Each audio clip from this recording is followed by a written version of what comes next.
السلام علیکم ویورز، میں ہوں رابعہ ساغر ایڈوکیٹ اور آپ ڈیجیٹلی مجھے ملاحظہ کر رہے ہیں۔ ویورز، جائیداد کی خرید و فروخت کے دستاویزات پر کسی ناخواندہ شخص کے نشان انگوٹھا لگ جانا یہ ثابت نہیں کرتا کہ وہ دستاویزات کے مندرجات سے بخوبی واقف تھا، دستاویز کے مندرجات کو سمجھتا تھا۔ صرف یہ کہنا کافی نہیں ہے کہ سیل ڈیڈ پر انگوٹھا لگ گیا ہے، نشان انگوٹھا ثبت ہو چکے ہیں۔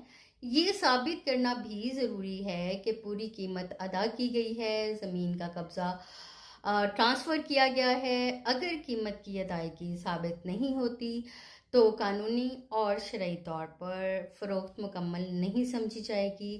اعلیٰ عدلیہ نے اپنی بہت ساری ججمنٹس میں یہ قرار دیا کہ اگر فروخت کرنے والے کو پراپرٹی کی قیمت پوری نہ ملی ہو اور اس سے نشان انگوٹھا زبردستی ثبت کرا لیا گیا ہو تو ایسی سیل کالعدم قرار دی جا سکتی ہے۔